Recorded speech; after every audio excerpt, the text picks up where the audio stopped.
Because guys like Perry, they're slick, man. Kay Bailey. They've got political operative experts. Sure they do. That are, trying to make you look stupid and things. That's right. So we welcome as many debates as we can. You wonder why Rick Perry won't even go to a basketball game, because he gets booed. He won't take questions from people calling in on the show.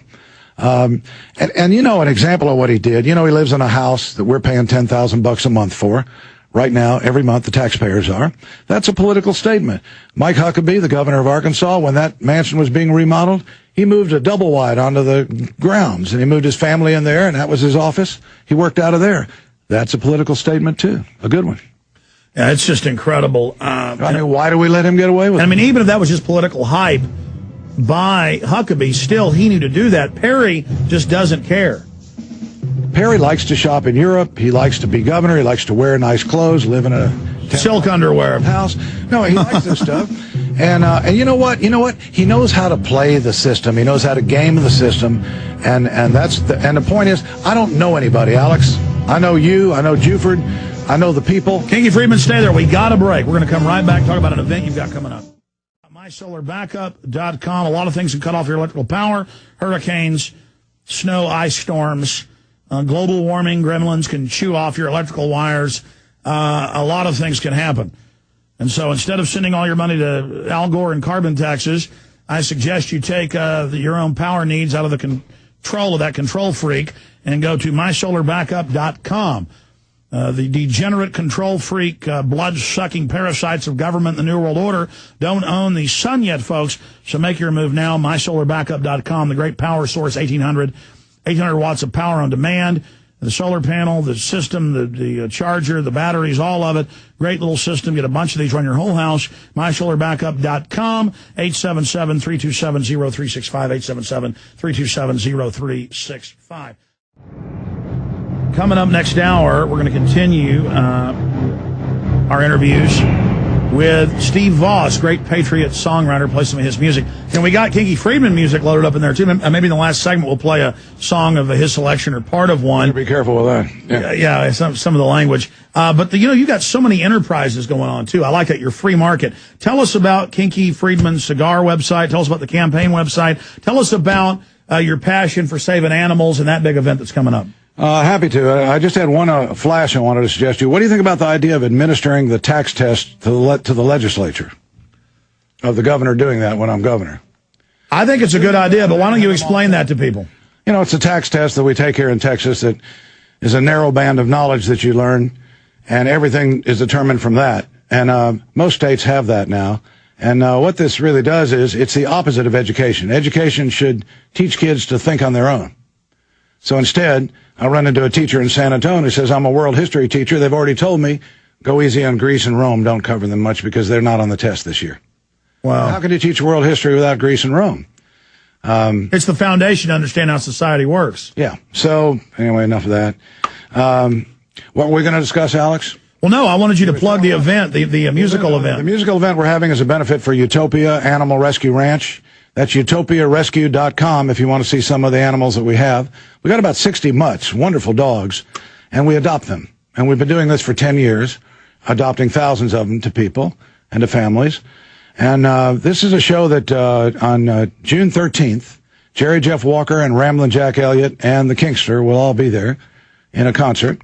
And it's at our ranch. You can find information on kinkyfriedman.com. It's a benefit, so it's $200 a ticket.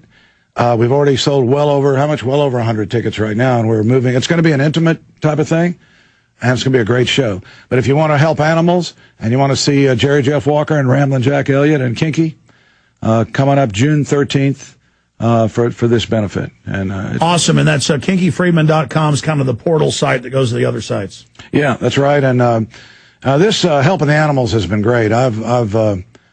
I've enjoyed being involved with this very much. And people that see, and you also have a tour of Utopia Rescue Ranch. Do you need a dog, Alex? Do you have a dog? No, I have 2 dogs. No more. That's it? That's all no more. Right. And I have 3 children. It is a 3-ring circus. Now, if I had a ranch, I'm thinking about trying to move out to some property just so things aren't so crazy. But 3 kids and 2 dogs. You're going to move out to the hill country? There goes the neighborhood, huh? Exactly. No, you're a big success story. Now, I'm telling you that the people I've talked to have really, whatever attitude they had about you and I have the same credibility hump to get over. which is, basically the Democrats and Republicans last time, because I was an independent, always said, where's the substance? Is he serious? Is he this and that? And for fundraising, it was tough. And now I see as a Democrat, most of that has gone away, and I am being a little more serious and more thoughtful about it. Well, you were saying during the break, the key here is the establishment Democrats don't like you, but statewide they love you. That's right.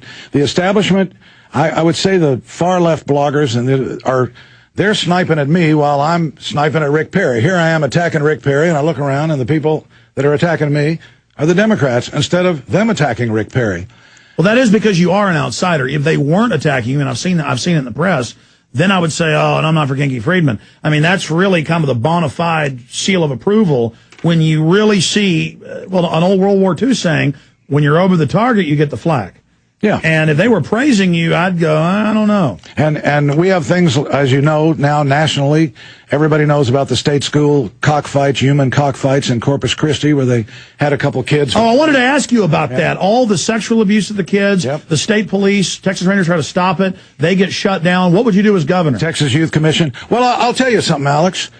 This is the heart of the problem. Since Rick Perry's done basically nothing, in my opinion, the bad thing that he's done is he's used a spoil system for appointing people, a political spoil system. And what he does is he appoints people in 6-year terms mostly.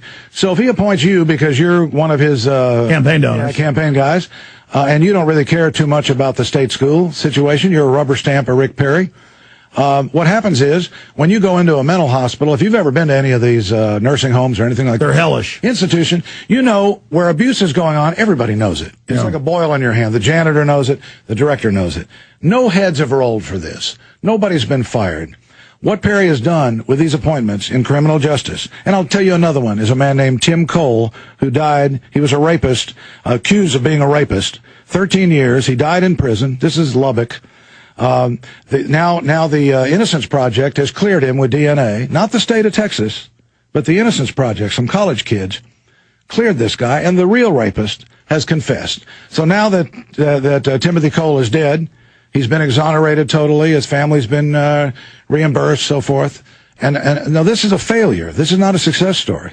How many Tim Coles are there in the system? Well, they show DNA testing showing about a third of people are innocent. They end up testing. Oh, yeah. And in Nebraska, DNA their death row several years ago, they had 9 people on it. 5 could not possibly have committed the crime, at which point the governor said, this is a charade.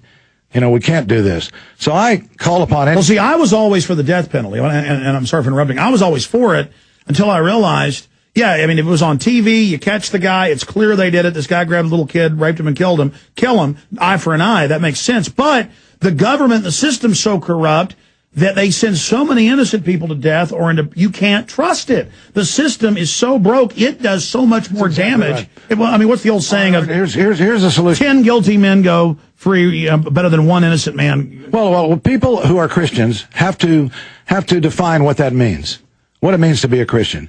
So say a guy does something terrible like you described. Do we want to kill him? Or are we doing the same? Or do we want to put him away where he'll never, never, never see the light of day, but we will not kill him? And frankly, I hate for you to have to hear this from a Jew, but that's who you heard it from the first time. That if you're a Christian, you really don't want to be a part of a system that's killing people, particularly innocent people, I believe. Now, I'm not a bleeding heart liberal that's saying half of these people are innocent. I'm saying that if some are innocent, and we're killing them, we got to stop that. Well, see, that's my issue. I'm actually for the death penalty if it could be done right. No, it can't be. But I mean, what about Houston and Dallas? No, it can't be. It can be done as well as we run the post office or as well as the wall that's going up between Mexico and Texas. Whatever the feds do cannot be done. Whatever the government does will not be done. That's what I was going to say, is that, I mean, I know you've heard about Houston and Dallas where the cops pull over the family and throw a bag of chalk in the back and then seize the car saying it's drugs. I mean, how did the police, and I know they're not all that bad, and it's city by city. You got bad cities and good cities on average, but I don't know, cops in Austin aren't planting drugs that I know of, but in Dallas, NPR even reported, the police admit it, they framed thousands. I mean, here's one solution. Get a guy like Kinky Friedman in as governor who doesn't owe anybody and doesn't know anybody, okay? And I appoint a guy like Racehorse Haynes to head up an abuse commission. And this is a legacy for a guy like Racehorse. In other words, he doesn't need to do it. He's got plenty of money. He believes in justice. So he goes case by case, all through death row, all through Texas Youth Commission, through all of it, and empower these people. I don't want a commission giving me a report. I want some powerful people. Jim Hightower is a man who believes in the people, in the poor people. He's an unabashed champion for working families. Now, a guy like that is not going to be stealing money. You won't catch him in a scandal taking money. He really cares about his job. Rick Perry has appointed people that are going to leave a very long Nike footprint on the forehead of Texas. Well, absolutely. I mean, love Kinky Friedman or hate him, folks, and I love him. We need to get him elected governor because of the other choices we have. I mean, if Ron Paul was running for governor, I'm sorry, Kinky, I'd have to go with Ron Paul. But because I'm 100% with him, or I'd say 99%. But I mean, you are a good, genuine, real guy who wants to do good and wants to follow the Bill of Rights and Constitution. And you've got the establishment Democrats against you. The people love you, and I've seen the numbers out there.